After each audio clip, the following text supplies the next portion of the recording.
Last night was such a treat for RCW fans. Oh my god. How's it going, y'all? It's Terry Doctor here, and welcome to another episode of This Week in Wrestling. Today we'll be covering Raw August 15th, and if I remember correctly, I said that I wanted like a cold open to happen because I feel like cold opens are like a little more entertaining, or like something. I don't know what it is, but I like cold opens rather than just like opening up with like a segment of a superstar that we see like every single week. But hey, we got that. We got a cold open. It was basically just Seth Rollins calling out Finn Balor and being all like, okay, so you're the Demon King. Come out, Demon King. Where are you, Demon King? I want to see your face, Demon King. Like, whatever. And of course, like, Finn Balor didn't show up, and then Seth Rollins just like,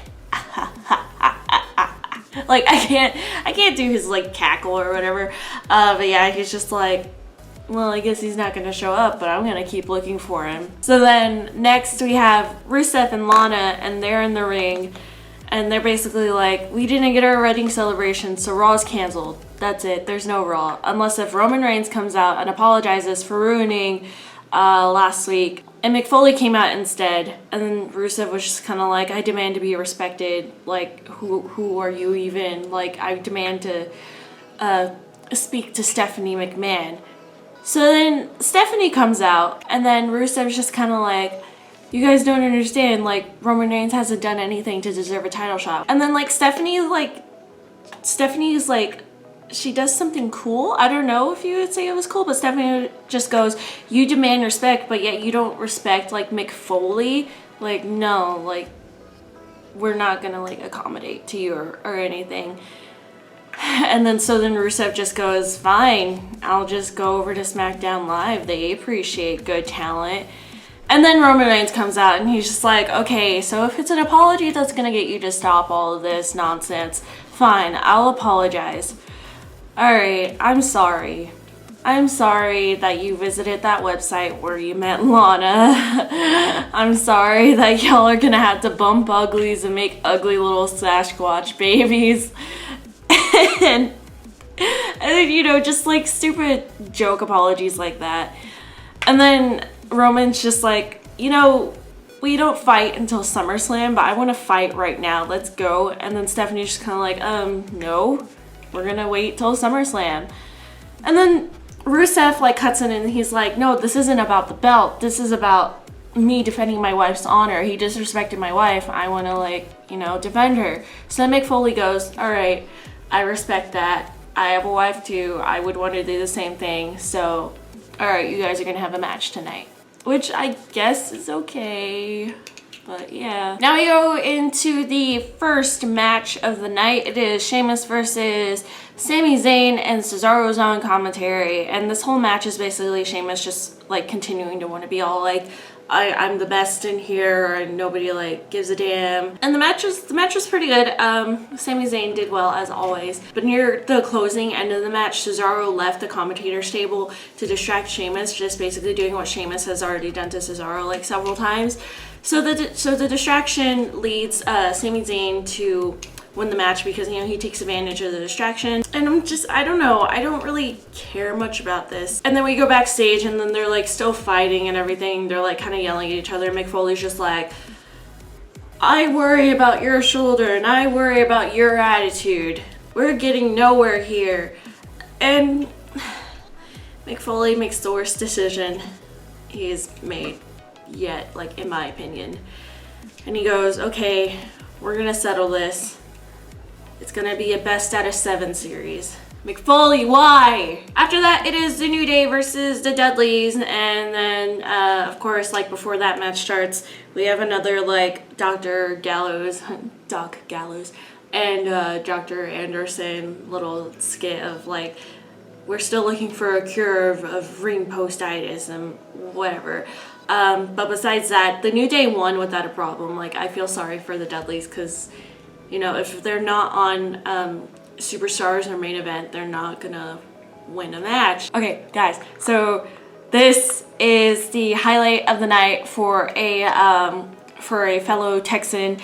It was Nia Jax versus local competitor Rachel Levy, or like Levi, they pronounced it Levy, but I'm gonna say Levi. And okay, so Rachel is actually local RCW star and what is it? Independent, no, not independent, Inspire Pro Wrestling star Delilah Doom. Also trains with Funaki at the Funaki Dojo, which is how I met her. And guys, I have to say, like, she is one of the best people I have ever met. Like, it was incredible seeing her on TV, and she looks so small in the ring. Like, we're basically the same height, so I'm afraid now. She did great. Oh man, she took the bumps well. I'm proud of her for, like, you know, falling outside of the ring while she's sitting on the top rope, because, like, damn, I know I wouldn't be able to do that. Like, that's really scary. But yeah, Delilah Doom fought Nia Jax, you know, and of course, because it was a enhancement squash match, Nia won. But still, oh my god, Delilah Doom. Yeah, she's also on Heel Face Wrestling. It's a podcast and they have their own website. I could put like a little thing, their link in the description. They do podcasts dedicated to like all things wrestling, like unlike me, how I'm like mainly WWE and all of that. But yeah, dude, Delilah Doom, holy crap, you go. After that, it's a little bit of a cool down for me. Brock Lesnar's out with Paul Heyman, of course, but then Heath comes out too, and it's really funny because Heath's just kind of like, I want to fight Brock Lesnar, I want a contract, damn it. And Paul Heyman's just kind of staring at him like he's crazy, and he goes, you want to fight Brock Lesnar? Brock Lesnar would kill you. What are you thinking, man? I'm telling you, I'm trying to save your skin. Get out of here. But Paul Heyman's just like, nah, I got kids. I got a family. I got to put money on the table. So then, like, Brock's just like, hold on. You doing this for your kids? And he's just like, yes, sir. And he's like, I got kids, too. I can respect that. And then Brock Lesnar, like, gets up close to his face. He's just like, there's just one thing. I don't give a shit about your kids. I'm like, oh my god, he lied. It seemed like he was gonna give him the match, but you know, later after that, like, Slater got suplexed, like, I think about 3 times, and then he leaves, and then there was, like, you know, more Brock Lesnar hype from Paul Heyman, and then, like, the segment ended. After that, we have Big Cass versus, whoops, I almost said Chris Jericho. Big Cass up against Kevin Owens. Jericho landed a lot of cheap shots, and like when the ref's like not looking and everything, it was really lame. And then there was a disqualification because Chris Jericho eventually got caught like beating up Big Cass. It wasn't really a got caught thing, it was more of a like, I don't care if he sees thing, I'm just gonna like beat him up.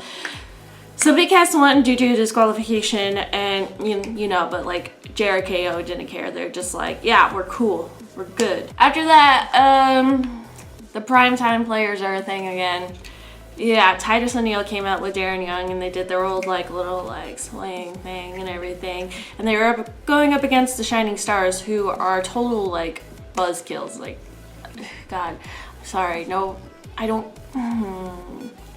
like the Shining Stars. I don't think really anybody likes the Shining Stars, but something went wrong in the match. I didn't really see. I could have like looked it up, but I didn't really feel like doing it. Something went wrong, so then like Titus like got all butthurt, and then he left in the middle of the match, leaving the Shining Stars to win. So yeah, the primetime players coming back was like pretty much a one-time thing. After that, it is Jinder Mahal in his first match being signed back, I guess I could say back with WWE. It was Jinder Mahal versus Neville. It was a pretty short match. Neville won, of course, after delivering the red arrow. Like, I always love seeing Neville. Neville did trip, like, in the ring, though, and I'm just like, gravity remembered him tonight.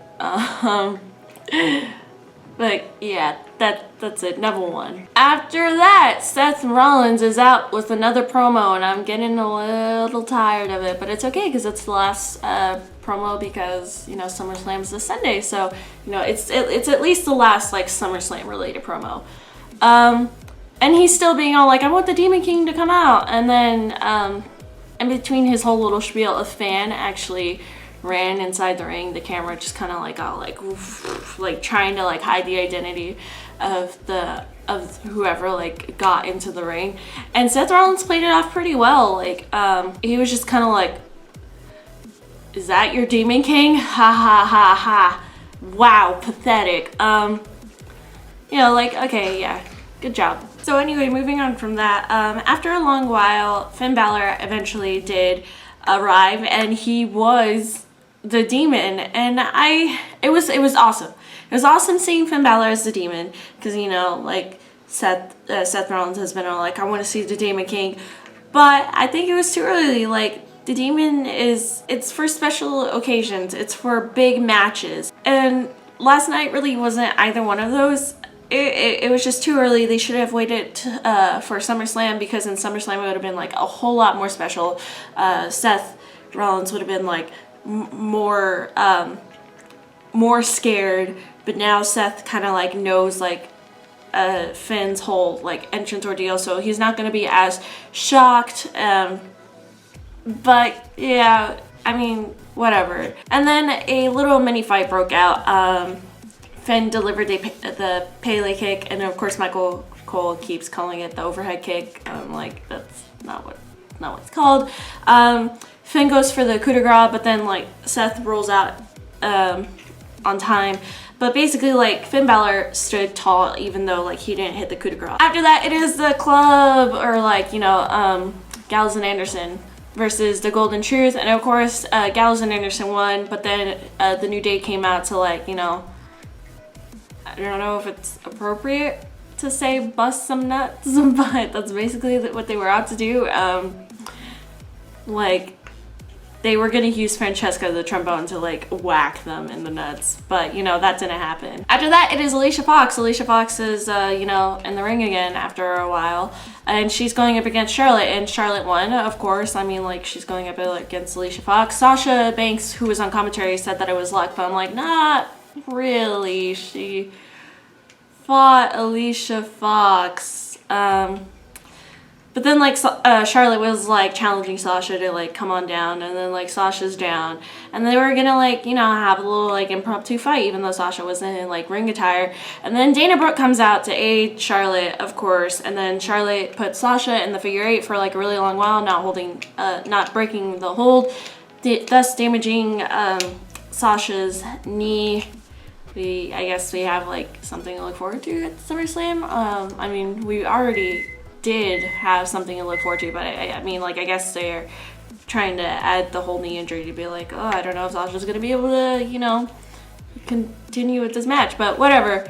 That was it. And then finally, it is time for the main event. It is short and sweet to the point, because the main event itself was not short and sweet. It was actually a pretty long match. Like, Raw ended last night about like 10:10. Usually it's supposed to end at like 10:05, and the match started at around 9:40, so it was a pretty long match. Roman Reigns won, which I think was a mistake, because, you know, I feel like Roman's gonna win at SummerSlam. So if you have Roman Reigns already have a win under his belt against Rusev from last night, and then he wins at SummerSlam, it's just gonna make Rusev look like really weak, unless if they're gonna have Rusev retain, and then Roman's gonna like want a rematch, you know, because 50-50 booking. But, you know, who knows? That kind of puts the predictions like up in the air. So I mean, like, I guess it was a good decision, but remember, guys, this match was to defend Lana's honor, and Rusev lost. So you can imagine like how mad Lana was supposed to be last night. But yeah, with all that aside, it was a pretty solid match. I guess I'm still excited for SummerSlam, so we'll see what happens at SummerSlam, because I mean, that honestly kind of puts things up in the air, as I already said.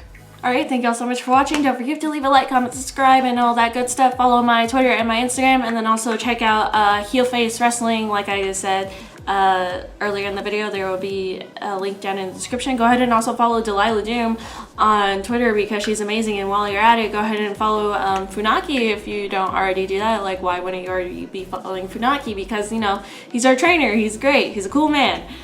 And yeah, with all that aside, I will see y'all later. Oh, my bad. Also check out Inspire Pro Wrestling and RCW, River City Wrestling, because they're amazing. Brandon Boom Boom Oliver is a pretty great promoter and everything. And yeah, that's it.